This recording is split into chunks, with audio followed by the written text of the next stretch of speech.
But our topic for this morning, sharing sacred space, egalitarian services at the Kotel. So I start with the origin of Har HaBayit. You're familiar with the classic story of how it was that the Temple Mount was chosen? The two brothers, right? The classic story, thousands of years ago, or so they say, two brothers live on either side of a hill.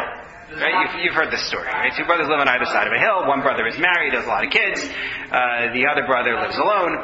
Each brother has an excellent harvest. And so the brother with a large family says to himself, my lonely brother should at least have wealth. And so he decides in the middle of the night he's going to go deposit some of his harvest over on the other side. And the other brother who's alone says, what do I need with all of this? I'm just living alone. My brother has a big family. He has to support a big family. Let me go bring him some of my harvest. And so the two brothers set out from their sides, and in the middle of the night they meet in the middle, and they're surprised to meet each other there, and they realize what's going on. They embrace, and Hashem declares that on the site of their selflessness, that's where the Beis HaMikdash will be built. That's one version of the story. There's a second version of the story. The second version of the story is that the brother with the large family says, my brother has no one to support. He doesn't need all that grain. And the brother who lives alone says, my brother has kids who can go out and work. I need the grain more. And so each one sets out to secretly steal the other one's grain for himself in the middle of the night. And the two meet in the middle, and they fight. And God declares that on that spot, the Knesset will be built. But in truth, the story about Har HaBayit is actually an Arab story. It's not one of ours. It's an Arab story about how Al-Aqsa came to be selected. The story with the Knesset is my own story. That's on neither side. But the truth of the matter is that we live in an age where the Knesset story could be told about the Kotel. Right? You have this monthly drama of women coming to the wall in talis and tefillin with a Sefer Torah for Rosh Chodesh, and then facing abuse from the people on the other side who show up to counter-demonstrate, to use a polite term. You have the complaints coming from those who want to have a service of their own kind, whatever their way is to pray to God at the Kotel, and then they're told, well, you can use a spot on the southern wall, and they don't want a spot that's further south, Robinson's Arch.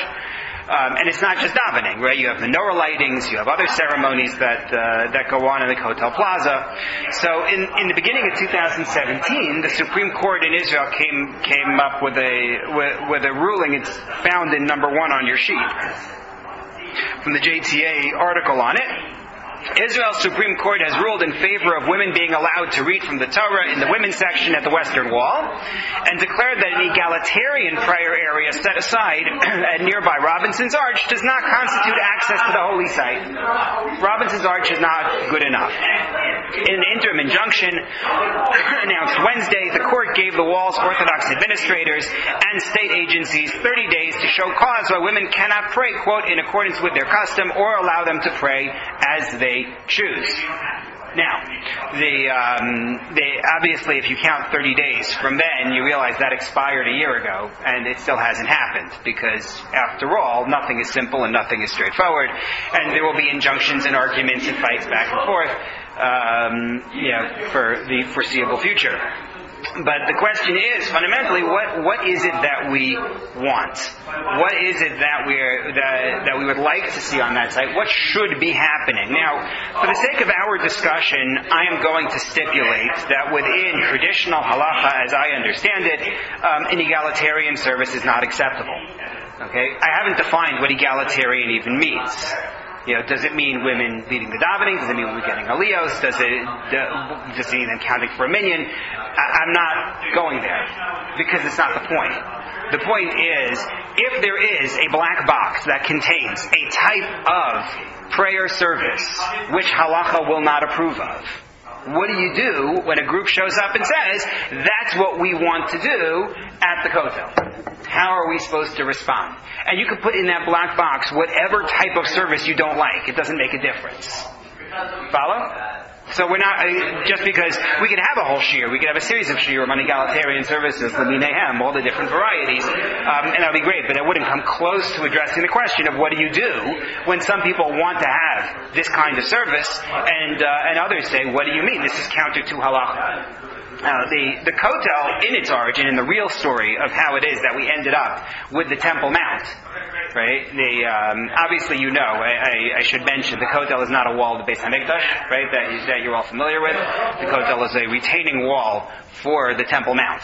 The walls of the Beis Hamikdash, unfortunately, are not currently standing. But in terms of the site and how the site came to be special, when is the first time when Har HaMoriah becomes important?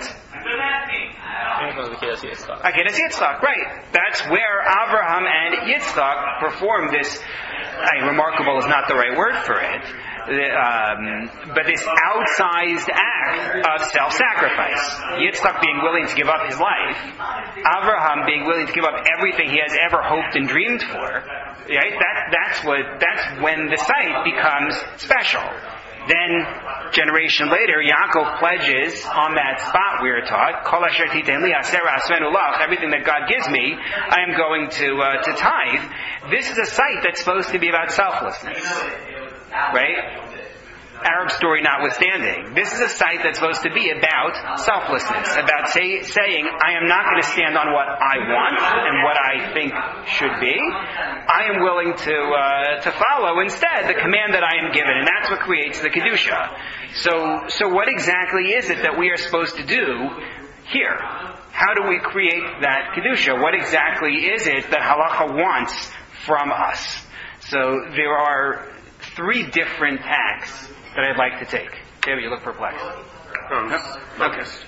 Okay. So 3 different tacks that I'd like to take here to show different ways to solve this.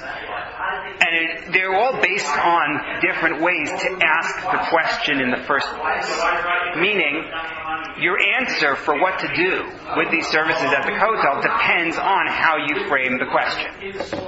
The first way to frame it is the simplest way to frame it, and it's the way that just intuitively we might look at it. It's a technical approach to the problem.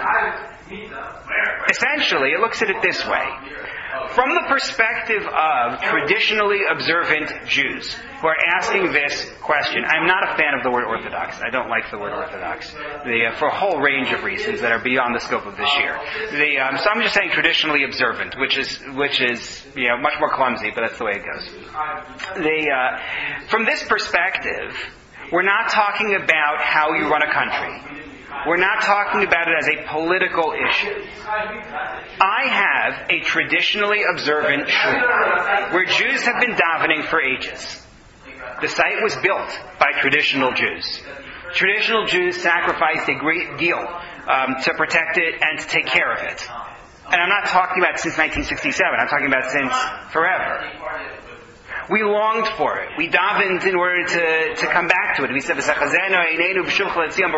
want to see Hashem come back to Tzion. And as a result, when you hit 1967 and we regained control of the site, traditionally observant Jews established again a place to daven there. And for a very long time, and the following sentence is not going to gain me friends, but I think it's true. For a very long time, non-observant Jews or non-traditionally observant Jews did not view the site of the temple as significant at all. Reform Judaism, from its establishment until 1967, was anti-Zionist. We don't believe in coming back there. Conservative Jews traditionally did not pray for a restoration of the temple. Right, the Sim Shalom Siddur omitted the Karbanot, the parts of davening that talk about what went on in the Beis Hamikdash. So I could look at this and say, this is my shul. It is, call it, an Orthodox shul. And if someone comes to me and says, we would like to establish a new service in your shul, and by the way, it's going to be egalitarian, whatever flavor of that you mean, what Orthodox shul is going to allow that? I mean, imagine you're a shul, right? If some group came and said, what you guys do is really nice. We'd like to have space here too, and we're going to hold a service of our own. Right? There have been historically cases in which different synagogues found themselves without a building and they shared space in somebody else's synagogue, but that's not what we're talking about. What we're talking about here is coming in and saying, you do your thing and we're going to do our thing at the in the building that you built that's been dedicated for what you do. That's what we'd like to do on site. And when you frame the question in that way, I think the answer is fairly straightforward. Right? No. Right? That's going to be the answer. The answer is going to be no. If you take a look at source number 2, a letter from Rav Nebenzahl. Rav Nebenzahl, of course, is the Rav of the old city. He comes to support the position of Rabbi Shmuel Rabinovich, who is Rav HaKotel, the rabbi in charge of what goes on at the Kotel Plaza. So Rav Nebenzahl writes, Basi lechazek es yidei harav hagon Shmuel Rabinovich, Rav HaKotel HaMa'aravi, ha'omed ba'peretz lishmor ha'machanenu kadosh, v'lochem b'meshech shanim k'neged portzei chomat ha'kedusha. He says, I am here to support the Rav HaKotel, Rav Rabinovich, who stands in the breach. He is going to protect our holy camp. He has fought for years against those who would breach the wall of Kedusha, of holiness. Those who wish to desecrate the western wall, with practices that are against the Torah, that are against our tradition. How dare they? He stands in this regard like a reinforced wall. He does not capitulate to their requests. So, all with tvuna and chachma, with understanding and wisdom and commitment to Hashem, commitment to the Torah. Rav Nebenzahl says, no, they can't do this. It's a simple matter of, what are you allowed to do, what are you not allowed to do, what does halacha say? That's all. Beginning, middle, and end. Rav Rabinovich is willing, he says, to compromise when he is able. So in source number 3, I brought you a piece in which he was quoted regarding a menorah lighting at the Kotel a few years ago, where some of the female ministers of the Knesset wanted to be able to light the menorah. And he said, not in the general ceremony that takes place in the men's section, but you can have menorot in the women's section and you can light there. Unclear to me exactly what the objection was here. Was it that there was a tefillah going on? Was it because it's in the men's section, therefore it must be for men, and he doesn't want any blurring of lines? I don't know exactly what it was that was happening such that there should be this objection, but he believed what I am offering is a compromise in order that everybody should be happy. And he goes on in that article to say, my value is peace. I don't know why no one else's value is peace in this. I'm being the peaceful one. That's his position. That's your first approach to the issue. It's fairly simple and straightforward. The question is it mutter for an Orthodox observant shul to allow this to go on? And the answer is no. Okay. But it's not where it ends, because then this will be a 15-minute shiur. The second approach is to focus instead on the relationship between Jews who observe halacha in different ways. Meaning Jews who observe it the way that I think halacha should be observed, and Jews who observe it in the way that somebody else thinks halacha should be observed. Whatever their something else is. Within this approach, it is a given that that this service is indeed prohibited by halacha. It's a straightforward thing. It's a given. It's understood. However, that doesn't necessarily mean that I need to act on that. That doesn't necessarily mean that I need to prohibit this service. Just because it's usher for them to do it doesn't mean I have to stop them from doing it. You follow? Because this is a classic halachic question in its own right. Instead of the halachic question of who counts for a minyan, or who gets to lane, or who gets to put on tefillin, the halachic question is, if I believe that other Jews are doing something wrong, what is my obligation in that regard? Right? What's the answer? You know that there are halachos associated with this. There are mitzvos, midoraisa, right, that relate to this. Like what? Source number 4. Lo sisna zachicha bilavavecha. Do not hate your brother in your heart. Go tell him. You should, as I translated here, educate. I've been told that educate isn't strong enough, but I think that's the meaning of the words. We use the word tochach, we often translate it as rebuke. But lahochiach is to demonstrate that something is correct. Proof, right? Yeah. So proof doesn't work though in context. But you shall surely educate your friend robustly. And do not bear sin for him by not having done so. That's why I should intervene. In other words, it's not about can I have such a service in my shul. It's about I have to stop them from having such a service in my shul because of the mitzvah of tochacha. It's not only about tochacha though. There's another level to it, which is this is going on in Eretz Yisrael. And we have a concern in Israel about having such things happen. If you take a look at source number 5,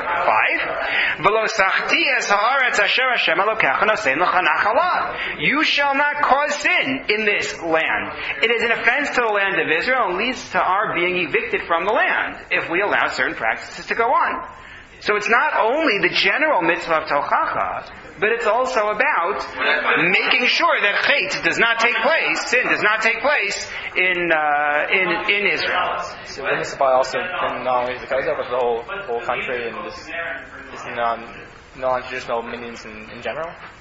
Yeah, potentially yes. Kotel happens to be an issue because we view ourselves as the owners. Right. But it would happen anywhere. Absolutely. And there are those who will take action against reform, wherever they are in the country and make this argument. There's also another element here, which the truth is could really have been put into the first approach, but I put it into the second. But the truth is maybe I should have put it into the first approach, and that is fear that if you're really going to allow the other in this story to do what they want, it's going to prevent me from doing what I want. Rav Nebenzahl, in that same piece that I quoted in number 2, pointed this out. Meaning, the logical extension of the Supreme Court's ruling doesn't stop with their community egalitarian service in part of the Kotel. Because inevitably, there will be 10 other groups that want to do their own thing. And they're going to want their own sections? Or they're going to go to my section? I don't know how exactly this is going to work, but you're going to have a whole bunch of different groups that want to do their own thing. You'll have an interfaith group that says, well, we want to do our thing. Is it like a slippery slope policy? I'm not even talking about slippery slope would be saying, therefore it's us. I'm not even at that point. I'm just saying, you have to recognize that your decision to say everyone has access means everyone has access. Or, to put it a little differently, it's not a slippery slope, it's a cliff. It's binary. Either it's done this way, or it's done every way. There's no logical reason to draw any lines. Because if you're going to go based on history and say what it was historically, then it's all going to be one way. And if you're going to throw history out, then it's going to be every way. Where is your reason, or where's your basis for distinguishing one from another? So that, sort of Nebenzahl says, we may not be able to daven at the wall. That's what could happen. At a certain point, you create an environment in which there's no room for a traditional halachic observance at the Kotel. That's really, a potential result. Unless you say it could never happen, recognize this happens all the time. I gave you a Muslim case in source number 6. Just because this was so fascinating when this happened a year ago. Muslim girls must swim with boys in Switzerland. Did you hear about this? A Muslim family in Switzerland. The girls, as part of their school, have a phys ed requirement, and they are required to swim. And it's a co-ed swim. And the parents didn't want their girls to do a co-ed swim. They were willing to take them to swim single sex, not co-ed. The couple was not allowed to do so. And here you see the couple then lodged their case with the ECHR, European Convention on Human Rights, or Court for Human Rights, alleging that the requirement to send their daughters to mixed swimming lessons violated Article 9 of the European Convention on Human Rights. The ECHR unanimously threw out their complaint, finding there had been no violation of freedom of religion, and that Switzerland's right to facilitate successful social integration according to local customs and mores took precedence over parents' wish to refuse. Sorry, it's the way it goes. And you'll say, well, that's unique. No, it's not. Happened here in Canada last week. I gave you a source number 7. Divisional Court. The Christian Medical and Dental Society of Canada v. College of Physicians and Surgeons of Ontario. You're all familiar with the issue of medical assistance in dying, right? Assisted suicide. The doctors are not only eligible to help a patient die, but obligated to help a patient die. It is a violation of their human rights, assuming they qualify for assistance in dying, it's a violation of their human rights not to provide it. That's the rule. That means referring to a colleague, practically. So they said, we're going to be nice, and we're not going to force you to kill people. What we will instead say is, you have to refer the patient to somebody else who will kill them. So the doctors, many of them, said, well, that's actually not allowed by our religion either.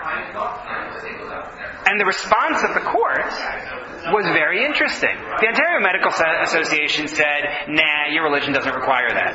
That was the response of the Ontario Medical Association. The court didn't say that. The court said, we understand your concern. Too bad. Take a look at source number 7 from the ruling. This is hot off the presses. I therefore conclude, says the judge, that the limit on objecting religious physicians imposed by the effective referral requirements of the policies has been demonstrated to be justified under Section 1 of the Charter. The goal of ensuring access to health care, or death care, as the case may be, in particular equitable access to health care, is pressing and substantial. The effective referral requirements of the policies are rationally connected to the goal. The requirements impair the individual applicant's right of religious freedom as little as reasonably possible in order to achieve the goal. The alternatives proposed by the applicants would compromise the goal of ensuring access to health care in many situations, often involving vulnerable members of our society at the time of requesting medical services.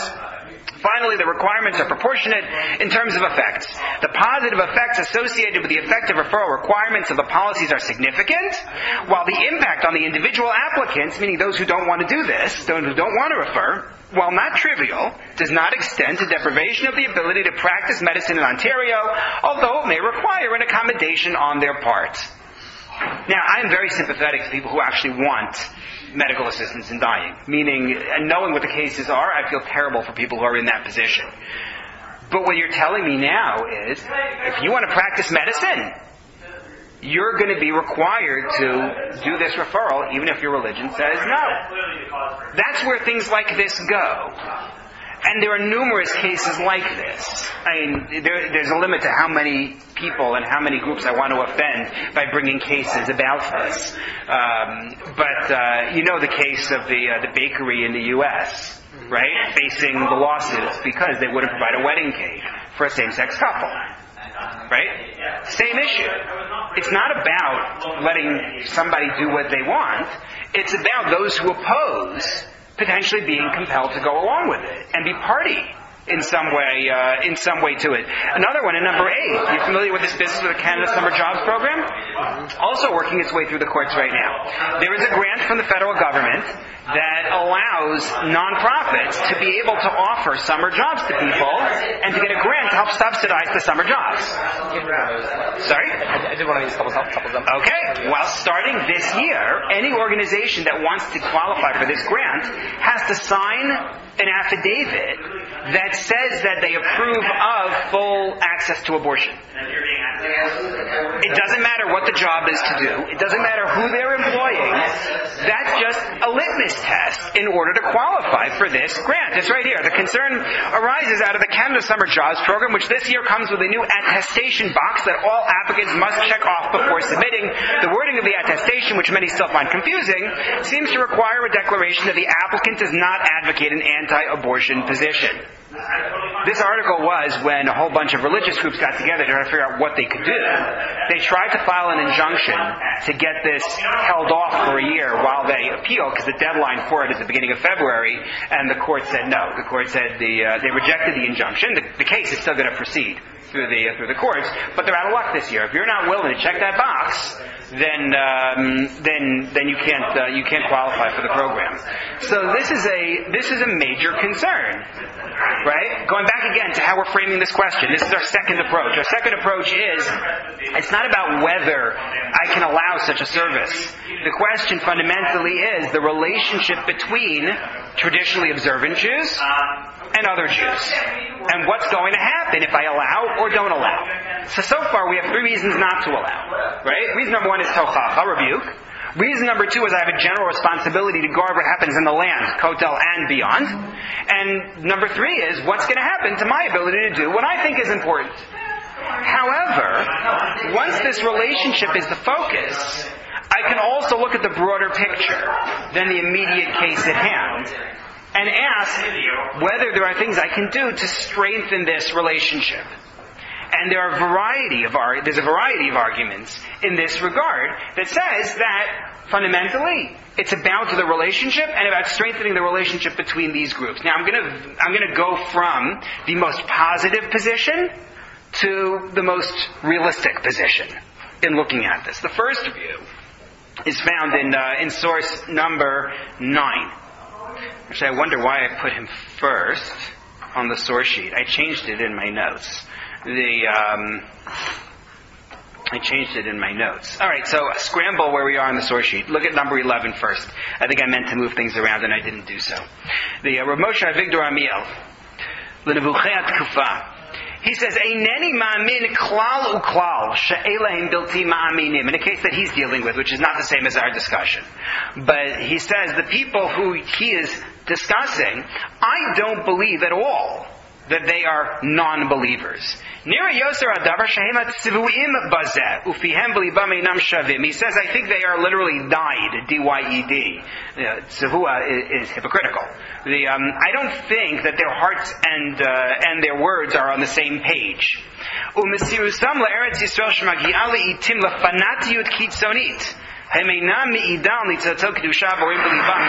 the fact that they have such commitment to the land of Israel, bordering on the fanatical, doesn't that demonstrate that they have great sparks of holiness in their hearts? In other words, these are good people. They have a love of Israel. They have Kedusha in them, and you have to treat them as such. Don't treat them as heretical. That's the most positive formulation of this. A step down in that is the Chazon Ish in source number 10. He says, Bizman ha'e'elem, at a time when Hashem is not visible. Shenichwesa ha'emunah min dalas ha'am, when faith has been cut off from the impoverished of the nation. Ein b'maaseh harada geder hapirtza, ela hosafa hapirtza. He says, if you were to punish them, if you were to punish people who don't observe the way that we think they should, the result would not be that you would fence in the breach. That's not what would happen. What would instead is you would increase the breach. Shia beinam k'maaseh hashchasa would seem like a destructive act. It would look like you were compelling them you are compelling them to do something. In other words, his point is what we collectively tend to term tinok shenishba. There may be an argument for a different framework for it, but that's usually the way this is taken. The idea that if God isn't going to perform miracles, and He's not going to send Nevi'im, and He's not going to make Himself visible, you can't blame the people who act differently, the people who don't respect the Torah and the halacha. So he says you don't look to punish people in this position. Instead, you look to draw them near ba'avotot ahava with ropes of love.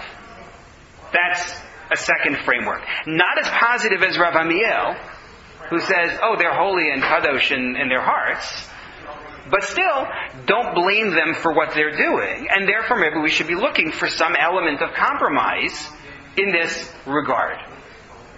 A third approach, weaker still in terms of the positive aspect of it, but more practical, is Rosh Shlomo Zalman, which I have in number 9. We're just going right back up. In number 9, Rosh Shlomo Zalman Auerbach dealt with the classic halachic question. The issue of giving food to somebody who you know won't make a bracha on it. Right? This is a question that's been discussed for centuries. You have somebody in your home, you're giving people food, there's somebody there who won't make a bracha. Do you give him food knowing he won't make a bracha? Or do you say, that's lifnei iver? I can't do that. I can't hand it to him. So this issue has been approached in different ways over the centuries. So Shlomo Zalman offered a fascinating approach. He says, if you don't give him food, you know what you're doing? You're causing him to hate you. Right? You're causing him to violate a prohibition. Because he's going to say, I came into this guy's house, he's giving everybody food, and he won't give me. Right? You may even be embarrassed. You may be upset. You're going to create enmity for Torah by doing that. And so in Rosh Shlomo Zalman's view, what's the halachic reason not to give them food? What's the halachic argument? Right? They don't make a bracha. Well, it's not a derabanan though. It's a deraisa. It's lifnei iver. It's for them. It's a derabanan, but it's a lifnei iver deraisa for me to put them in a position of violating halacha. However, I will also cause them to actively violate an isur, actively so to speak, by hating me and by hating Torah. So I'm violating lifnei iver either way. It's like a shevel tasa. So, well, not a shevel tasa, because he's saying give them food. But he's saying that you would cause them to violate a worse isur if you don't give them food. That's the argument that Rosh Shlomo Zalman brings. Your lifnei iver goes the other way. Take a look at source number 9. It says, "Hareza doma lamisha kotea etzba me'raglo shel chaveiro b'chdei lahatzilo so b'kach mikitiyat kol hayad shelo." He says, like cutting off a person's finger in order to save his hand. So he won't make a bracha, but at least he'll love Jews. He'll love Torah. That's the idea. He says,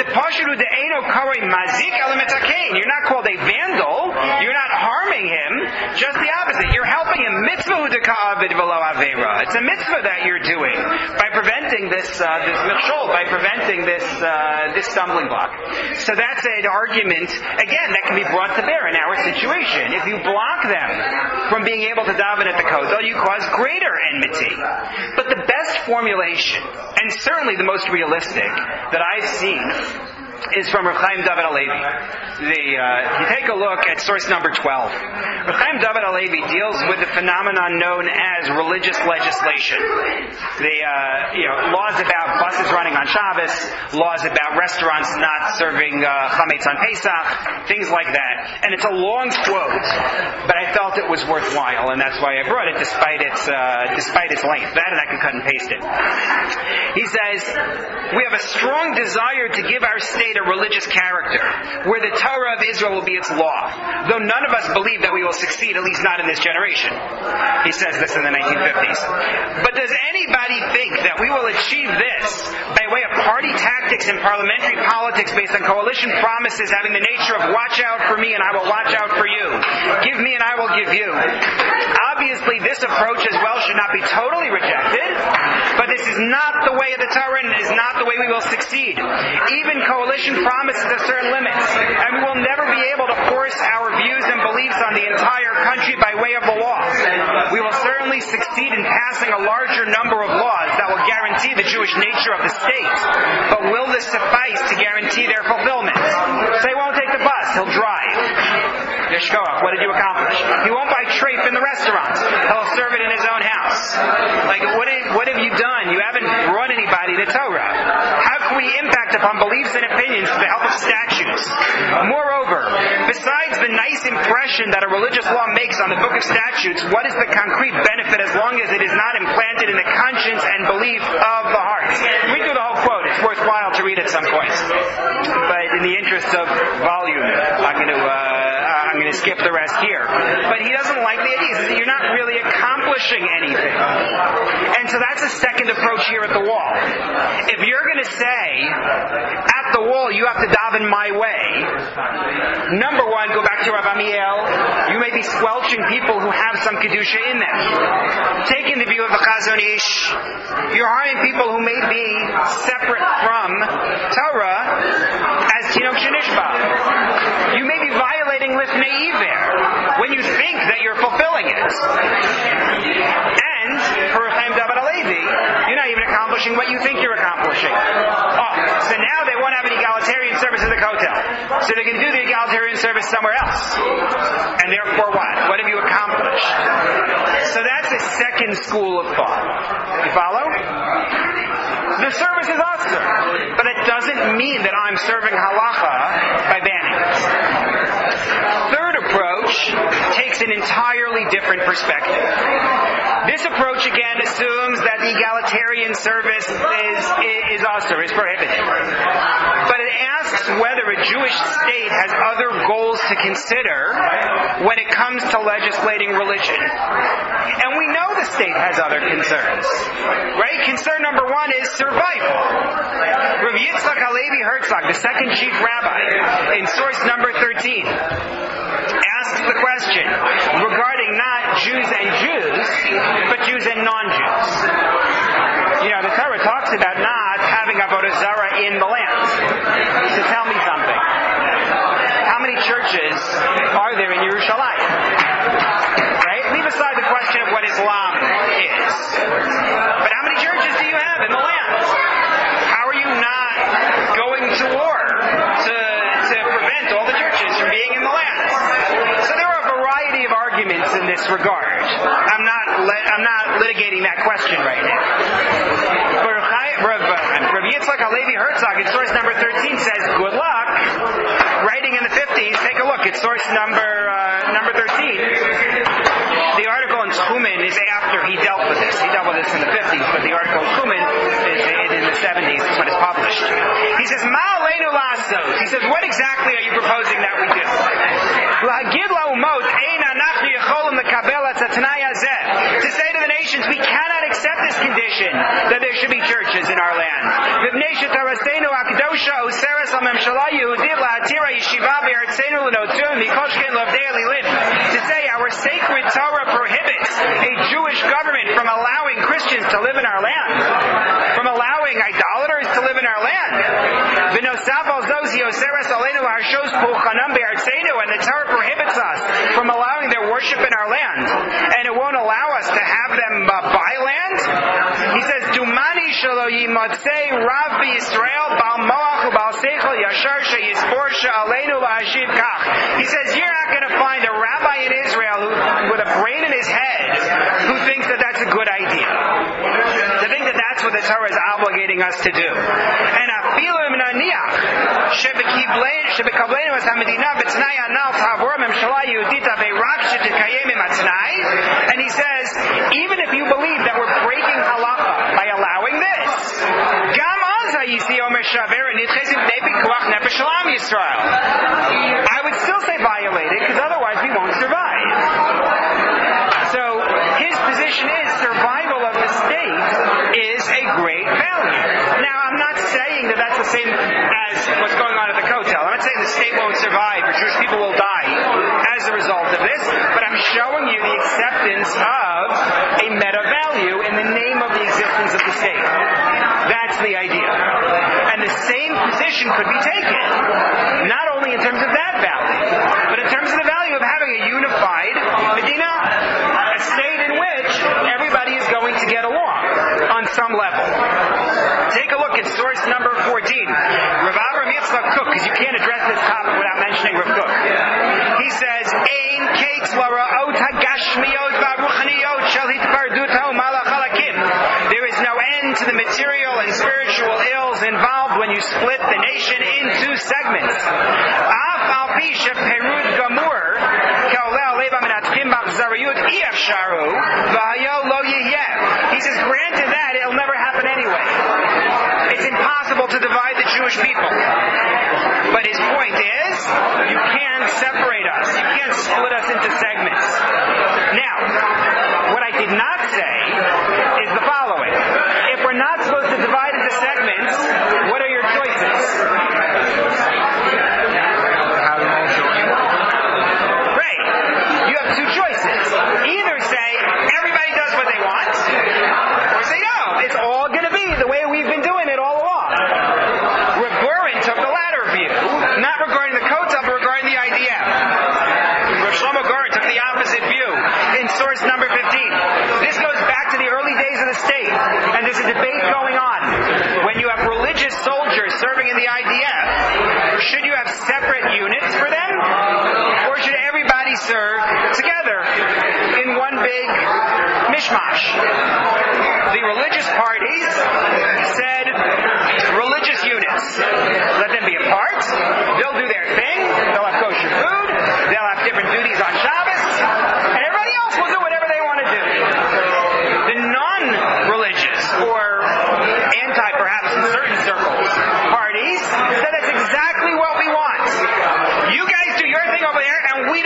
to see you. In Rav Goren's biography, one of them is quoted as saying, let them eat cholent all day.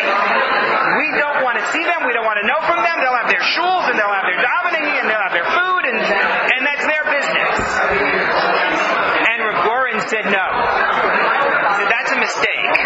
Look what he said in number 15. I asked the meeting's participants, what would be the ramifications of the religious soldiers being segregated in religious units? The result would be that the entire army wouldn't observe religious precepts, would not eat kosher food, would not observe Shabbat and holidays, would not have any synagogues. Only the few special units that will be defined as religious would have kosher food and observe Shabbat. Now that we had won the right to establish our own state and had created the IDF, we had the right to demand that the entire army behave like a Jewish army. Everybody keeps Shabbos, everybody keeps kosher. That was Rav Goren's approach to the problem. Now, mind you, Rav Goren also would then go to the nth degree to try to be lenient in his definition of what a Jewish army looks like. So he would try to find leniencies where he could to make this something that would be doable and would not alienate everybody. So, for example, one of the issues that has come up in recent years in the army is heter mechira during Shemitah. What do you do when not everybody is willing to rely on heter mechira, but they're serving in your nachal charedi? Because the army now buy produce from Jordan to satisfy the Haredi soldier. Do you do it for the entire military? Because everybody's going to have the same standard and you're all going to order the same thing. This is a real live issue. It happened in the last Shemitah cycle. There were articles about this at the time in the media. Can you believe that that's what the IDF is going to do? I don't remember what they did in the end. But Rav Goren's statement is, fundamentally, the state has to value having one nation, not everybody being separate, and therefore everybody has to do the halachic way. And that's what he would have done, I think, at the Kotel. One way, and just be as accommodating as halachically possible in that one way. I think he would have done the same thing with the Kotel as he did with the IDF. This argument is made today by Rabbi Shlomo Riskin and Rabbi Benny Lau. Take a look at source number 16. Rabbi Riskin's position in an interview. He says, Hayahadut bichlal, Judaism in general, Kotel Ma'aravi befrat, and the Western Wall specifically, Kol kach yikarim, Kol kach hashuvim, they are so precious, they are so important. Ubelti efshari she'anachnu nash'ir et ha'atid ha'yahadut rak le'Yehudim Orthodoxim. He says you can't leave the future of Judaism to Orthodox Jews. That's what you're going to be telling all those people when you say they can't pray their way at the Kotel. You're telling them Judaism is not for you. That's his argument. He says, Hashem hasabritim klal Yisrael. God made a covenant with all Jews. Im kol Yehudi ba'asher hu sham, with each Jew as he is. V'anachnu muchrachim la'achil kol Yehudi gam b'toch ha'yahadut. We have to find a place for every Jew in Judaism. V'gam b'efshur lageshet l'thalel liyad Kotel Ma'aravi, including to be able to daven at the Kotel. I don't want them to be alienated from that which is fundamentally the primary religious site that we have as Jews.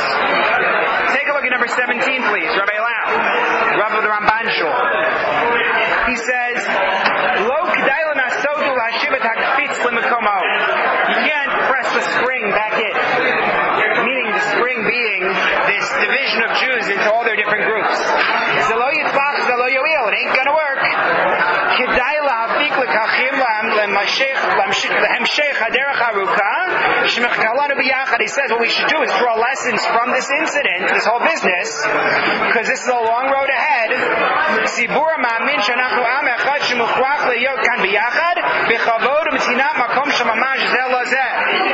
We have to be one, and everybody's got to have their place. And that's his argument. So we see three different approaches. One approach asks the question of Asur or Mutter, this service. Can I let it happen in my shul or not? Second approach says, do I have an obligation to prevent it from happening in my shul?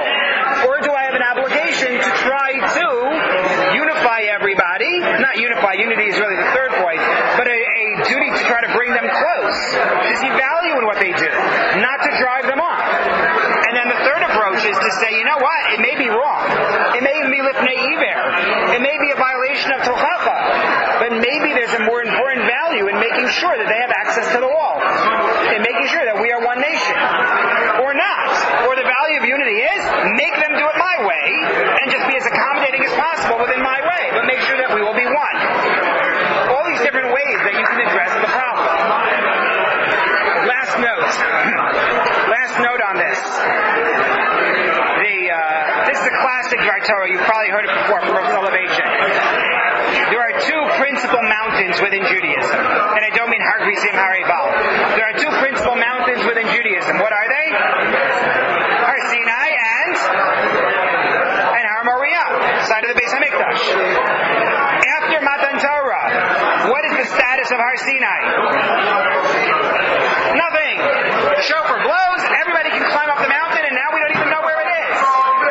Right? Har Sinai loses its status. Beis Hamikdash, Har Moriah, according to the Rambam, Hashem remains there always. Says Rav Soloveitchik, as quoted by Rabbi Lichtenstein in the quote in source number 18. Harav Soloveitchik kotev shebahar Sinai, that at Har Sinai, Teref HaMe'oran is Gal, Umalei HaKdusha shitrachesh bo, despite the lofty and entirely holy event that took place there, Ein hayom shum kedusha, ve'av ein yadua mikumo. There's no kedusha there anymore. We don't even know where it is.